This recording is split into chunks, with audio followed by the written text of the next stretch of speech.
Hey guys, welcome back to my channel Self Learning. Wish you a very happy new year. दोस्तों नए साल के साथ साथ समय आ गया है एग्जामिनेशन का। बहुत सारे एग्ज़ाम्स बैक टू बैक आने वाले हैं, तो स्टार्ट करते हैं उन एग्ज़ाम की तैयारी कैसे करनी है।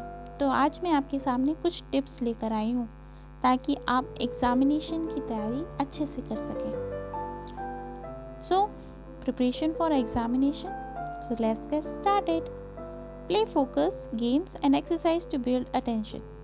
जी हाँ, अटेंशन के लिए ज़रूरी है खेलिए। दूसरी बात, प्रिपेयर डिस्ट्रैक्शन फ्री इन्वायरमेंट। अपने इन्वायरमेंट को डिस्ट्रैक्शन फ्री बनाइए ताकि आप शांति और सुकून के साथ पढ़ सकें। रूटीन फिक्स कीजिए ताकि आपका कंसंट्रेशन इम्प्रूव हो सके।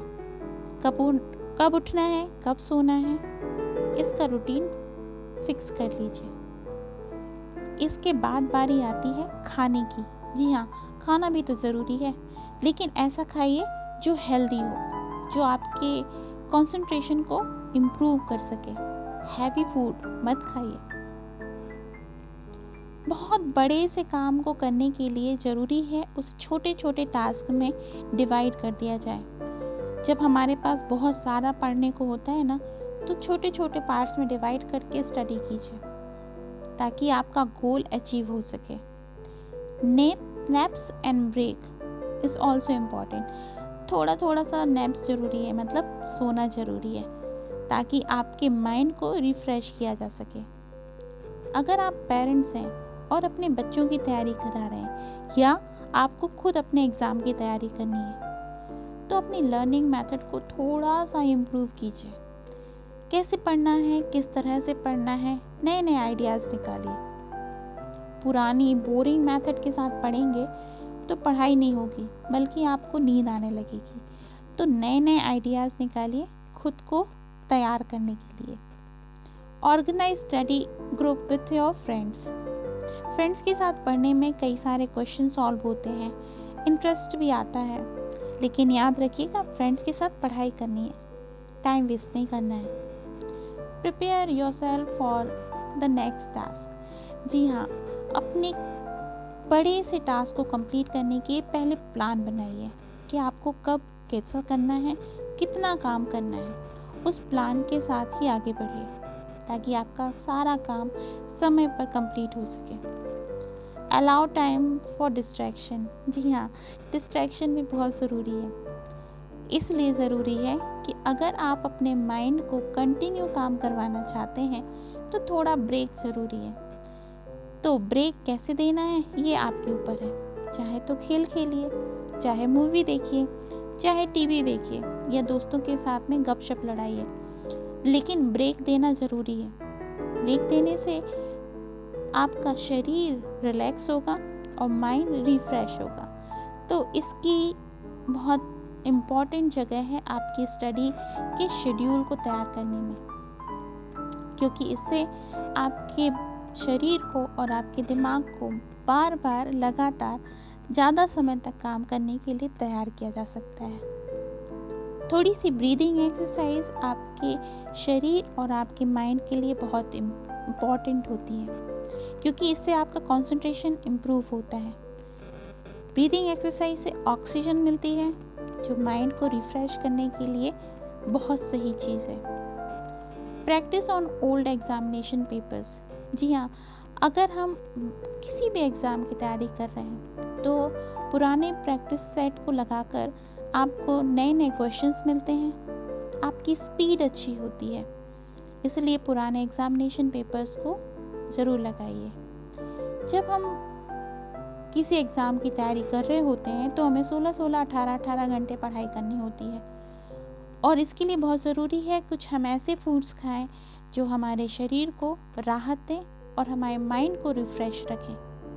अगर आप बहुत ज़्यादा तला भुना और हैवी फूड खाएंगे तो आप पढ़ाई नहीं कर पाएंगे। इसलिए फास्ट फूड के साथ थोड़ी दूरी बना लीजिए और ऐसे फूड्स के साथ भी दूरी बना लीजिए जो आपको खाने में तो टेस्टी लगते हैं लेकिन शरीर को थका देते हैं और नींद दिलाते हैं। इसलिए इन सब को कहिए नो और हेल्दी फूड को कहिए हाँ। Organise your study space. जी हाँ, कई लोगों की आदत होती है कि अपनी टेबल को बहुत ज़्यादा किताबों से, फाइलों से भरा रखते हैं, लेकिन ऐसा करने से आप पढ़ नहीं पाएंगे, क्योंकि आपके माइंड में बार बार ये ख्याल आता रहेगा कि अभी तो मुझे ये भी तैयार करना है और ये भी। इसलिए अपने स्टडी प्लेस को नीट एंड क्लीन रखिए और एक बार में केवल एक ही सब्जेक्ट की स्टडी कीजिए। Use energy effectively for better concentration. अपनी एनर्जी को बहुत अच्छे से यूज़ कीजिए, वेस्ट मत कीजिए। गलत सलत पढ़ाई करने में या फिर इधर उधर की बातें करने में आपकी एनर्जी वेस्ट होती है, ऐसा नहीं करना चाहिए। Use flow charts. जी हाँ, ये मैंने पहले भी कहा है और अभी फिर से कह रही हूँ। अपने आप को कुछ इस तरीके की मेथड से पढ़ाइए या पढ़ने की आदत डालिए जो इंटरेस्टिंग हो और आपको कुछ भी सीखने और उसे याद रखने में हेल्प करती हूँ। फ्लो चार्ट्स उनमें से एक है। तो इस तरीके से पढ़ाई कीजिए ताकि आपको अपना पढ़ा हुआ काफ़ी देर तक याद रहे। Set up a reward system. जी हाँ, रिवॉर्ड सिस्टम का मतलब ये होता है यहाँ किसी और को अवार्ड नहीं देना है, बल्कि खुद को देना है। अगर आपने कोई टास्क किया तो अपने आप को कुछ रिवॉर्ड देने के लिए तैयार रखिए, कि चाहे तो वो चॉकलेट हो सकते हैं या कुछ फूड आइटम्स हो सकते हैं या जो भी आप चाहें, लेकिन चीटिंग मत कीजिएगा। अगर आपने अपने आप को दिया हुआ गोल पूरा किया है तो कुछ ना कुछ अपने आप को खुश करने के लिए रिवॉर्ड जरूर दीजिए। और last but not the least, जी हाँ, सबसे इम्पॉर्टेंट बात यह है, create a strong reason in your mind why you are studying और डूइंग एनी वर्क। जी हाँ, जब आपके पास एक इम्पॉर्टेंट वजह होती है किसी भी काम को करने की, तो आप उस काम को करने के लिए 24 घंटे लगे रहते हैं। सोते वक्त भी आपका माइंड वही सोचता रहता है, क्योंकि आपके पास एक बहुत इम्पॉर्टेंट वजह है उस काम को कंप्लीट करने की। तो अपने आप को एक वजह दीजिए कि आपने कोई भी काम को क्यों करना है। अगर वजह मिल गई तो आप फिर बोर भी नहीं होंगे और डिस्ट्रैक्ट भी नहीं होंगे। तो वजह दीजिए कि आप कोई स्टडी क्यों कर रहे हैं, कोई एग्ज़ाम क्यों कर रहे हैं। और ऐसा करने से ना सिर्फ किसी कोर्स का एग्ज़ाम, बल्कि आप अपने लाइफ के एग्ज़ाम को भी बहुत अच्छी तरीके से पास कर सकते हैं और उसमें आगे बढ़कर अपने गोल को अचीव कर सकते हैं। So that's all from my side.